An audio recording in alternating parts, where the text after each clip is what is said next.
Welcome back to the deep dive. Today, we're really getting into it, unpacking a stack of sources that, well, they challenge some core theological You assumptions. definitely do. We're digging into the foundational why of it all, really trying to move past, the conventional answers. Right. And grappling with material that claims it's delivering knowledge that's been obscured for like 2 millennia. That's a huge claim. It is. The fundamental theme here, the sources argue, is about intellectual honesty. It's about confronting those questions often left unanswered by, let's say, mainstream religious dogma. Okay. And this source material, its deep commentary, rooted in specific Hebrew perspectives, argues this. Deeper knowledge is actually pouring out right now. Coming out now. Yeah, they reference Daniel chapter 12. Knowledge shall increase as we approach the end of the age. That's the framework. So the premise isn't really new revelation then. It's more like a recovery. Exactly, a recovery. The sources suggest we're essentially playing catch-up. Catch up. Why? Because in their view, 2,000 years of what they call the doctrines of men have, well, muddied the truth. Truth. Yeah, truth they believe the early disciples probably understood much more clearly. Okay. So our mission today then is to analyze this challenging idea. Yeah. That maybe our current understanding needs some serious refinement. Serious refinement. And we should probably start by defining some terms these sources use consistently. It's important context. Did I get it? When they speak of God, they almost always use the Hebrew term Elohim, Okay, Elohim. and they consistently refer to the Messiah as Yeshua. Yeshua, not Jesus. Right. It's a specific choice they make. They argue it emphasizes the authority and the historical Hebrew context they believe has often been lost or diluted. Got it. So Elohim and Yeshua. Okay, let's dive into these like three really big burning questions these sources say the religious structure doesn't fundamentally answer. The ones that maybe keep people up at night. Yeah, exactly. The thoughts you might have but feel, I don't know, almost too blasphemous to ask out loud. Right. So the first one is really about causality. Why would Elohim, who is presented as perfect, complete, infinitely self-satisfied, why would he even create in the first place? If he doesn't need anything. Exactly. If he's sufficient, he doesn't need a universe, right? Yeah. And the sources are very clear. This isn't because the creator has, self-esteem issues or needs worship to feel validated. Okay, so they dismiss that idea entirely. Completely. So what is the driving force then? That's question one. Okay, and if he doesn't need it, why risk the whole thing? Which I guess leads right into the second question, which feels even harder. It is harder. Since Elohim knows the end from the beginning, that's a key premise here. He knew the horrific scope of pain, evil, death. All of it. He knew it would happen. Knew it would happen. So why allow creation to enter a fallen state? Why not just skip that part, create a perfect, unfailing reality from the get-go? Why the whole fallen state business, as they put it? Yeah, why the detour through suffering? Mm-hmm. And this connects to the third question, which is deeply intimate. It's about the bride. The bride of Messiah. Yes. Why select a bride? And crucially, what is the true eternal price Elohim must pay for that bride?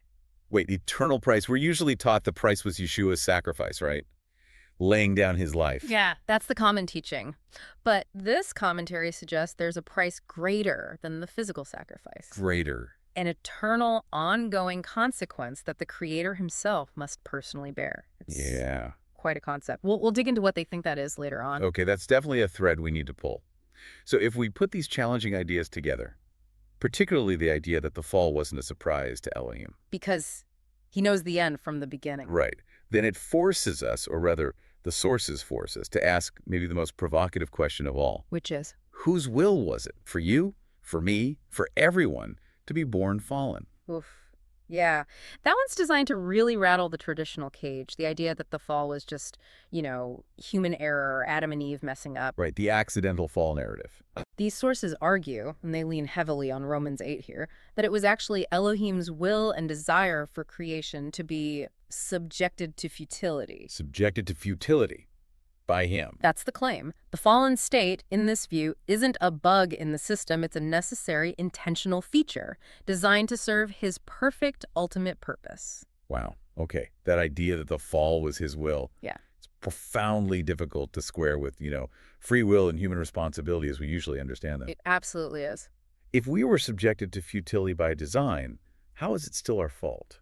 Or is it? Well, the sources clarify that. They say the subjecting was to a specific environment, like being put into a test chamber. Okay. It wasn't the removal of your choice within that chamber. You still choose good or evil, Right. but you're doing it under these specific conditions: weakness, temptation, decay conditions set by Elohim. So the environment is designed, but the choices within it are ours. That seems to be the explanation. And to understand why he would design such frankly costly test, we have to understand the motivation behind it all, the foundational desire driving his will. Okay, so where do we look for that? We go back to the nature of the Creator himself. The sources point to a key repetition in Genesis 2.18. It states very clearly, "It is not good for the man to be alone." Okay. Not good for man to be alone. And remember Genesis 1, man is created in Elohim's image. In his image and likeness. Right. So if you combine that statement, aloneness is not good for man, who mirrors God with those powerful declarations in Isaiah 44 and 45. Where he says, "Besides me, there is no Elohim, I know not one." Exactly. If you put those pieces together, the sources argue, you arrive at a really profound, maybe uncomfortable conclusion about Elohim himself. Which is? If man, created with this inherent need for companionship, is not good alone, then Elohim, who is utterly unique, incomparable, he must experience an immense, almost incomprehensible loneliness. Loneliness. An unimaginable loneliness. He's surrounded by his creation, yes, but he lacks a true peer, someone like him. Huh.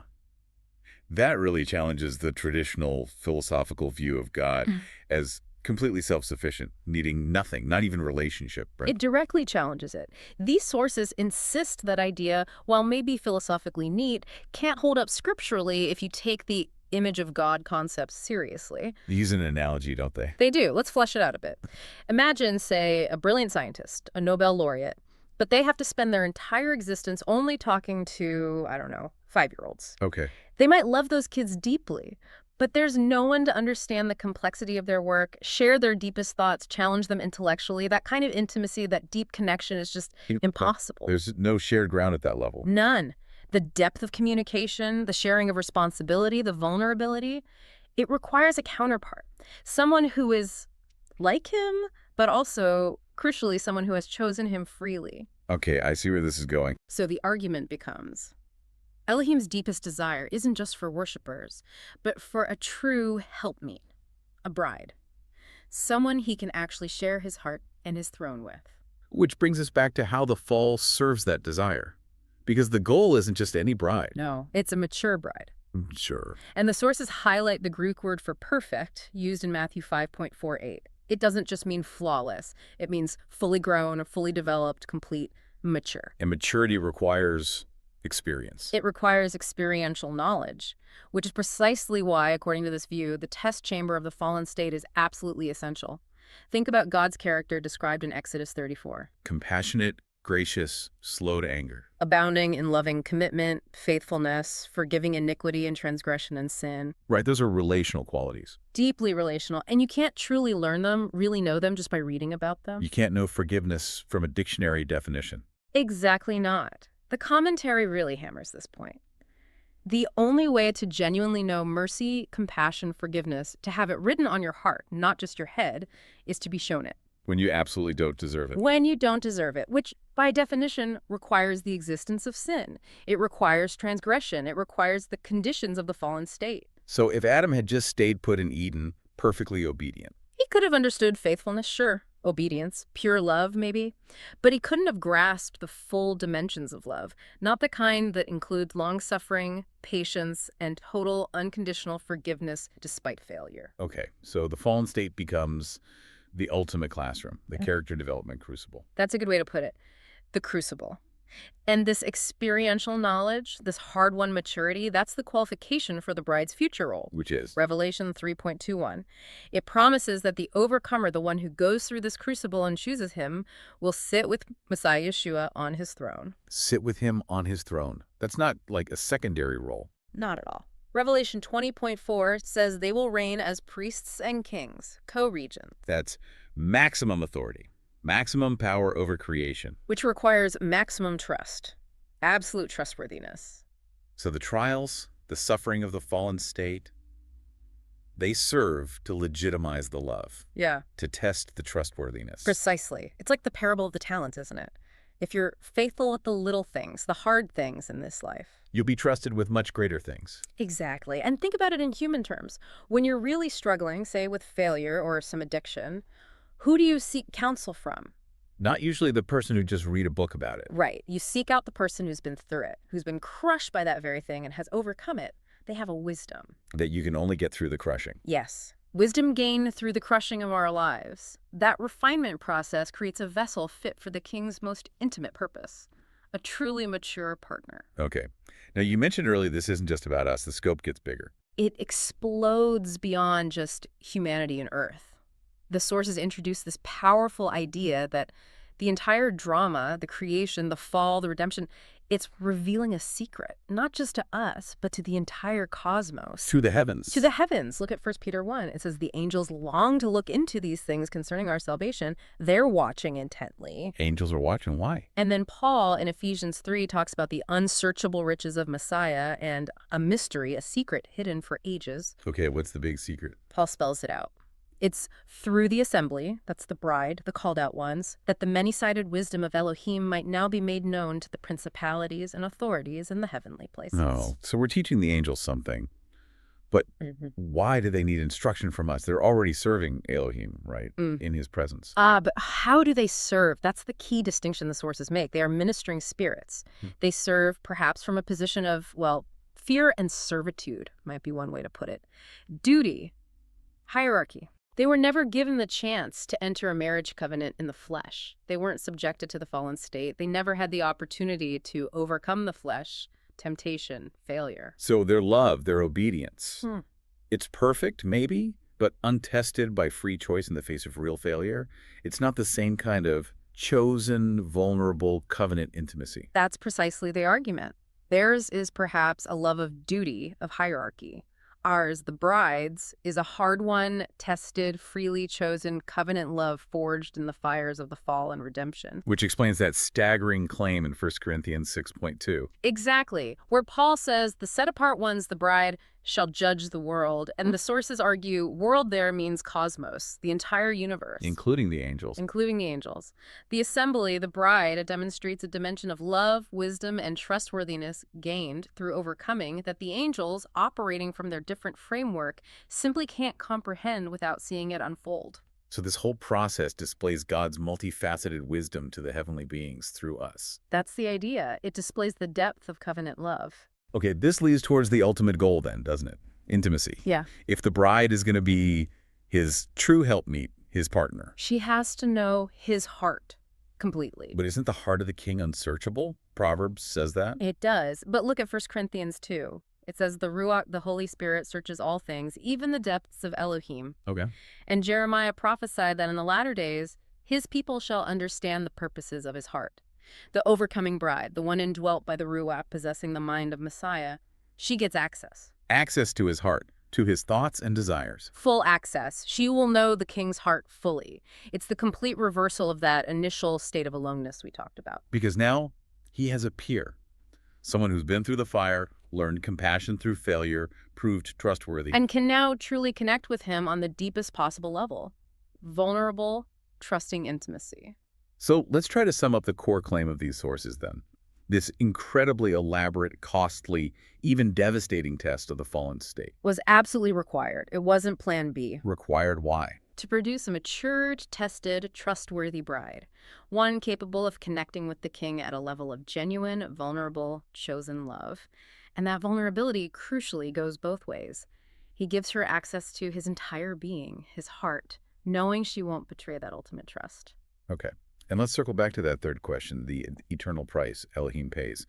What do the sources say that is? They argue the ultimate ongoing consequence of his choice, the choice to create, to allow the fall, to offer free will, is his perpetual, eternal burden of grief. Grief. Eternal grief. He is eternal. His memories are perfect. His love is perfect. While Isaiah 65 says the former things won't be remembered by the redeemed, Elohim himself remembers everything. He grieves every loss. Ezekiel 18 says, he has no pleasure in the death of the one who dies. Exactly. So since he is all-knowing, all-present, and eternally loving, the sources argue he must always carry that burden. The burden of those who ultimately reject him, those who face the second death. That's the terrible cost of offering genuine free will within this flawed testing environment.